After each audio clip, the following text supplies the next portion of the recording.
Yo, dudes, the Empire's pretty chill. Maybe you could, like, join it or something. Another day in my life of watching movies. So today I'm going to be rewatching a film that I saw at cinema back in 2019, and I wasn't a fan of, being, of course, X-Men Dark Phoenix. Wonder what I'm going to think of it on this rewatch, so I've rented it on Amazon Prime, I'm going to play it on my PS5, so let's get ready. Luke, don't watch it! Future me, what are you doing here? I'm here to warn you about a really bad film. Please don't see X-Men Dark Phoenix. It's one of the worst superhero films of all time. You're going to really hate it on your rewatch. Oh, of course.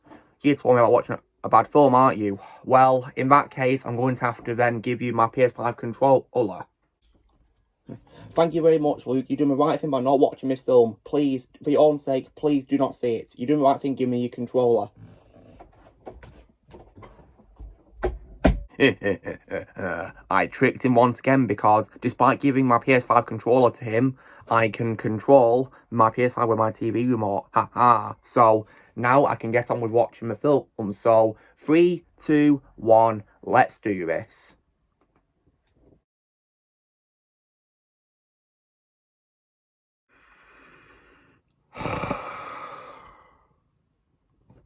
Well, I think it's perfectly clear that rewatching this film was a massive mistake. Hey everyone, Lucamus Prime here. So, it is now time for the next review of my reviews for the film series being the X-Men films. And unfortunately, the penultimate film I'm going to be reviewing is going to be a very negative review for it. And by that I mean a trash talk. This is, for what is, in my opinion, one of the absolute worst films I've ever seen in my life in the superhero genre, and I definitely would regard it as the worst out of the main X-Men movies. And that, of course, is none other than 2019's X-Men Dark Phoenix, or as I would call it, X-Men Dark Phoenix. So, this film was directed by Simon Kinberg in his directorial debut after he previously served as a writer and producer for the franchise and for other movies. So, how was this film made then? So this film once again tells the origin story of Jean Grey and how she becomes her ultimate persona, being the Phoenix. And Simon Kinberg was, of course, expressing interest in directing a new adaptation of the Dark Phoenix saga by Chris Claremont and John Byrne in a future film that would be more faithful than his attempts with, of course, X-Men The Last Stand. Or, of course, this went horribly wrong in terms of being faithful. And this new adaptation was confirmed as a sequel to X-Men Apocalypse in 2016 in that movie. And Kinberg signed on to direct in 2017, and with a majority of the cast from X-Men Apocalypse set to reprise their roles, despite their contracts being expired with that film, they came back for this film. I say most of them because some of them, despite reports were coming back, did not come back. For example, Olivia Munn was said to be returning as Psylocke, but she never did return at all, which is a bit of a shame because I did like her Psylocke in X-Men Apocalypse, what it was worth. And Daniel Cudmore, who was obviously, of course, Colossus in the original trilogy of X-Men, said he was going to be in the film in an undisclosed role. Whether it be Colossus or another character, we're never going to know. But his scene got cut from the film, but he was originally credited as a stunt performer nonetheless. Filming began later in Montreal and was completed in October 2017 of that year. But the third act, however, was reshot in late 2018 after test screenings gave it a poor response. Or, of course, what we got in the reshoots was even more poor, I must say. The film was theatrically released in the United States by 20th Century Fox on June 7th, 2019, to critical and commercial failure. And you know what? I am not surprised about that at all. The film grossed $252.4 million worldwide on a $200 million production budget, and it lost 20th Century Fox $133 million after marketing and distribution costs, making it one of the biggest box office bombs of all time. When it comes to my reaction to this film then, so I saw this film at the cinema in 2019, and at first I thought it was mediocre. That's what I'll say when it comes to what I thought of it initially. But unfortunately, with rewatches, and especially from last night's rewatch to prepare for this video, my reaction to a film has got even more negative every time. And now I absolutely hate this film, and I'd easily regard it as the worst out of the main X-Men films, maybe even the worst out of the entire franchise, maybe. That is, of course, until I rewatch New Mutants and see what I think of that next week, but we'll see how that goes. But onto this then. So, now, I absolutely hate this film. Now, what is this film about? So this film, of course, tells the origin story of how Jean Grey becomes her ultimate persona, being the Phoenix, and it revolves around her struggling with her mental illness after a cosmic force enhances her psychic powers, which unlocks trauma from her childhood that causes both her mind and her powers to become unstable. The film follows her as she tries to avoid hurting the people she loves, while other parties seek to control or kill her. So, now, when it comes to this film then, so despite me saying it's the worst out of the main franchise, there's maybe one or two redeeming qualities I could say of this film. So, I'd say that probably one going about this film which makes it consistent to the other films is probably the acting, because I'd say the vast majority of the cast still do a very good job. For example, James McAvoy, in my opinion, still does a really good job playing Professor Charles Xavier in this film. He's a great actor, a great casting as Xavier, and I really appreciate that he tried his best for this film, even though he had horrendous directions to it. I felt bad for the whole cast in this film, especially James McAvoy. You can tell he's trying his best in this film, but he's got bad directions to it, unfortunately. And I also, as well, once again, as always, love Michael Fassbender as Magneto. Always bad qualities with Magneto, to get to the bad qualities. I still think he tried his best with what he was given in this film, in my opinion, like he always has done. Like, whenever Magneto was on screen in this film, it became watchable for me because he's always been my favourite part of the younger X-Men and film characters. He's always been my favourite part out of the film's feature involves, absolutely. And I also, as well, did like Sophie Turner as Jean Grey in this film for what it was worth. Even though she also had bad directions to work with, I still think she tried her best for what she was given, in my opinion. Although I would probably argue that, in my opinion, no one can play Jean Grey, and especially her Phoenix persona, better than Famke Janssen. She, to me, is irreplaceable as Jean Grey, but I think Sophie Turner still tried her best for what she was given. I'll always prefer her more as Sansa Stark in Game of Thrones. And I did also, as well, thought it was also worth, like Ty Sheridan in this as Cyclops. I think he did also try his best playing Cyclops in this film. He tried his best, in my opinion, despite having bad directions to work with. And also, as well, Alexandra Shipp as Storm. I think she also tried her best to, although there is a bad quality with her, which I also will get to as well. And what it was also worth as well, Evan Peters also did try his best in this film as Quicksilver as well. I've always loved him as the character, my favourite Quicksilver of all time. And despite bad quality with Quicksilver, which I'll get to, I still think he tried his best in this film too as well. And another redeeming quality I could also say of this film is also probably for me Hans Zimmer's musical score, because he's one of my favourite composers of all time. And considering, of course, that he was very dedicated to his film, because he wrote over 16 hours of music for his film. And you can definitely tell with his musical score that he really tried. But the issue I have with the music is, while I think the music is good, in my opinion, it's in the wrong film, because the music is really intense, which is just what you need for what's supposed to be a dark superhero film. But the film has the music, which is intense, playing in scenes where literally nothing of any importance or consequence is happening. And it felt out of place, in my opinion. So I think the great musical score would have been much better used in a better film than this. So yeah, like I said, the only redeeming quality I could say of this film is probably that the majority of the cast do try their best, and also the musical score is good, in my opinion, although it is out of place. And for what it's also as well worth, when it comes to the crew behind the film, Simon Kinberg also has my respect, because on a podcast, he actually admitted his mistakes making this film, saying that he understands, of course, the reason why the characters couldn't be connected to by the audience, and he, of course, accepted, of course, he made a mistake. Like, I wish there were more directors like him in this world who admitted their mistakes, respectfully. I really do wish that. Personally, I think he was much better as a writer and producer than a director, in my opinion. And even he would probably agree with that, because he, of course, admitted his mistakes. But now, on to the film's bad qualities. So, now, this film for me is full of problems. So many of them, many more that I've noticed on rewatches. So one example for me is probably the underusing of certain characters. So I mentioned about quality of Magneto I'm going to be getting to, and it's this. I did not like how, despite being one of the film's main characters, he does not make his appearance until 53 minutes into the film. Like, When you do that to Magneto, that's a massive mistake. He's supposed to be, like, of course, the leader of Brotherhood of Mutants, yet he hardly appears in the film. What an absolute joke that is. Michael Fassbender did try his best in this film, but he was really underused, and I really hated that.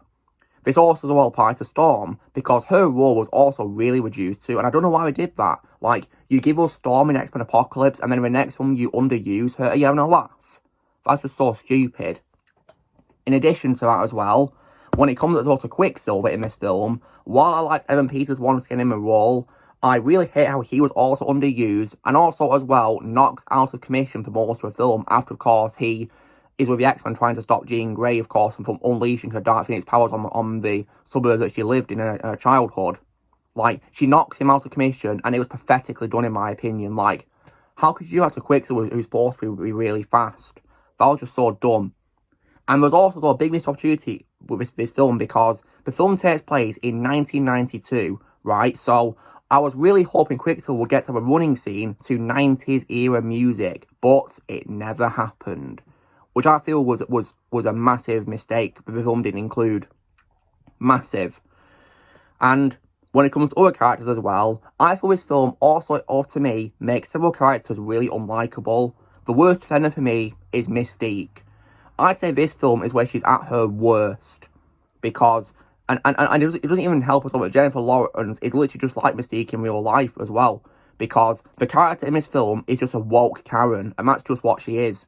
Like, and the worst thing she says in this film is when she suggests to Charles that he name the group X-Women and not X-Men. Like, that made me really angry. Now, the trailers, of course, did spoil what would happen to her character, but after seeing the film, I'm actually very satisfied, of course, about what happens, because in the film, Mystique does get killed off, and that death scene was really satisfying because of what she said earlier. Like, she had it coming, in my opinion, and getting wasted like that. Like, this is probably one of the few times where I can accept the alien-free cliche on a character, because her character was just so unlikable in this. Literally a woke Karen. So I was so glad that they killed her off after that, because she was just such an annoying character in this film, in my opinion. I couldn't stand her at all. And not to mention as well, the film also, in my opinion, made Beast really unlikable as well, and I don't know why they do that to Beast at all, and especially how he joined Magneto to try and kill Jean. Like, come on, that's not what Beast would do at all. Definitely not. I mean, Nicholas Hoult did try his best as Beast, like he always has done, but his character, in my opinion, was made really unlikable, and I hated that. Also, as well, Nightcrawler is one famous film played by Cody Smith-McPhee, and I really hate how his film made him into a pathetic wimp. Like, I don't know what they were thinking with that. Like, Cody Smith-McPhee could have done so much better if he had better direction, but in this film, they made his character into an absolute wimp, and I really hated that. He was just so annoying, in my opinion. And, you know, speaking of, as well, of wokeness as well, even the film's title in several releases for it suggests, you know, isn't even hiding that the film is woke as hell. Because get this, guys, in some releases, they don't include X-Men in the title. It's just Dark Phoenix. And they apparently erased it because before it was a sexist term. But for me, that's a lot of bull crap. Because, like, the term X-Men doesn't just refer to males. It refers to the nature term for humans being man. You know, both men and women. So, that is not sexist at all. And not to mention, I think that's just beyond disrespectful to Stan Lee and all those who worked with him to create the X-Men. Like, it's beyond disrespectful in my opinion. And I think it's just unacceptable how his film was dedicated to his memory when it literally takes a dump on his work. Like, that's just unbelievable in my opinion. Like, rest in peace, Stan Lee. Like, it's just an absolute joke how woke this film is. And that's why I think it's the worst out of the franchise, because for me, it's woke as hell. And I really hate that. Like, you don't do that to X-Men. No. And also as well, another quality also of this film is also, for me, the villain. And when it comes to reshoots, they kept changing the villains many times. At first, it was going to be the Skrulls, but they changed it to a different villain due to, of course, the release of Captain Marvel in the same year, which featured the Skrulls in that. And they changed it to a race called the Bari. I think it's Dabari, I don't know how you pronounce it. And the leader is called Vuk, who's played by Jessica Chastain. Now, I will say that Jessica Chastain is a great actress. She's one of my favourites. But I'd unfortunately regard Vuk as the worst we've seen from her, because the villain is bland as hell. And he's nowhere near as interesting or as compelling as other villains before. Hell, even Apocalypse was much better than Vuk. And I actually liked Apocalypse in X-Men Apocalypse. And The character was just so bland, uninteresting. I could not care about her or Dabari at all. And it really sucks because Jessica Chastain's a great actress. I've seen her in tons of far better roles than this. Like, if she had better direction, she could have really pulled off an amazing performance as the villain. But unfortunately, the direction was terrible, and I hated that. In addition to that as well, the story, in my opinion, is dreadful. I'd probably call this film a soulless, dollar store discount version of X-Men The Last Stand, although in my opinion, much worse. Because, while I may not be a fan of X-Men The Last Stand, I personally think this film makes that look like a Dark Knight in comparison. Like, that film's a masterpiece compared to this trash.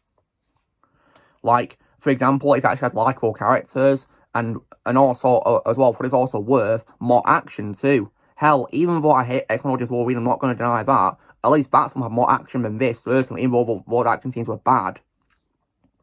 Because one problem I have with this film, which is why I think it sucks when it comes to a film story, is probably as well the pacing. Because this film barely has any action whatsoever. It's pretty much just a very boring drama, pretty much. And that's why I think it absolutely sucks beyond all belief. Like, there's many points in the film where I'm thinking, okay, can you just get to the action now? I remember when I saw this cinema, I nearly fell asleep too. I nearly fell asleep on my rewatch of it last night because it was just so boring. There was actually some parts where I fast-forwarded to the action scenes. Like, the big action that we're supposed to get in what's supposed to be, of course, marketed as the last X-Men film, doesn't even happen until the end in the train fight. Even in that train fight, I noticed some problems too as well. Such as, of course, Nightcrawler being so unlikable, and also a bad script, such as well how Beast is about to transform. Like, the Dabari say, you know, step aside, but Beast says no, and then one of the mutants asks him, what are you doing? Like, it's obvious what he's gonna do. He's gonna fight them. Like, honestly, the direction for this film absolutely sucked. And also, not to mention as well, considering that this film is marketed as the end of the films, it has one of the dumbest endings I've ever seen in my life of watching films. Not just superhero films, but films in general. Like, because the film ends with Jean flying into space with Buck, and then she transforms into like some phoenix-style or creature or something, I think it was, and then she disappears, never seen again. And at the end of the film, they rename the school to the Jean Grey School they give to youngsters. Now, that causes a massive problem there, because Charles also retires as the dean, and Hank takes his place. And we see Charles in Paris playing a game of chess with Magneto, and we see a phoenix in the sky. And the problem, of course, with that is, it also, as well, causes continuity errors with Days of Future Past ending in the future. Because in the future, Xavier is still the dean, he didn't retire. So, and that's just so dumb. And also, Jean is also there in the mansion. So that just made me really angry, how they ruined that ending too. Like, they gave us a happy ending for the future, for the characters in that film, and this film completely ruins it. Apparently we were going to do more films, but they of course got cancelled due to this film's poor reception, and also because Disney of course got rights for X-Men as well, and they're probably going to show up in the MCU at some point, but I couldn't care less about that franchise now anyway. And I must also say that, as well, the visual quality of this film, in my opinion, was also bad too as well. Like, I don't know what it is, but sometimes when I saw a film, I felt like the CGI in The Last Time was also better too, in my opinion. Because this film's CGI, in my opinion, was just not good. Like, it was CGI I didn't even want to look at because it was that bad, in my opinion. Just watered down trash. And I really didn't like it at all. So, all I can say is, screw this garbage all the way. I will definitely regard it as the worst out of X-Men films I've ever seen. Thank God I only got one film this franchise left to rewatch next week. Probably for a trash talk for that, for all I know. We'll see how that goes. But all I can say is, screw this garbage all the way, and I'm never going to watch it again. Because now that I've done it for this trash talk, rewatch it, I'm never going to watch it again. No chance. Yeah, I really don't want to see it again at all. Like, it causes lots of continuity errors, the story sucks, it's barely any action. And speaking of continuity errors, it also as well completely gets the characters' ages wrong. Because despite this one being 1992, 8 years before, of course, the first X-Men film was released in 2000, the characters still look so young. So, you're telling me that 8 years later, James Michael Fassbender turned to Patrick Stewart and Ian McKellen? What a joke. So, yeah, to me, this film is trash. And if you guys haven't seen it, then please do yourself a favour and don't watch it. I'd suggest you just go and watch The Last Stand instead. Because that film is way better than this. Even though I'm not a fan of that film, it's much better in my opinion. So, if I was to give this film a score out of 10, unfortunately, because I've grown to hate it more and more every time I rewatch it, I now give it a very bad score of 2 out of 10. Screw this garbage all the way. Dark Phoenix absolutely sucks. So, this is me doing my transfer for X-Men Dark Phoenix, as I would rightfully call it, because to me it is an X-Men film, not just Dark Phoenix. So, you know the drill, guys. Be sure to give this video a like. Also, be sure to put in the comments what you guys think of X-Men Dark Phoenix. If you've seen anything, comments below. Also, be sure to join the team by pressing subscribe. Who's coming in the future, and I'll see you all later.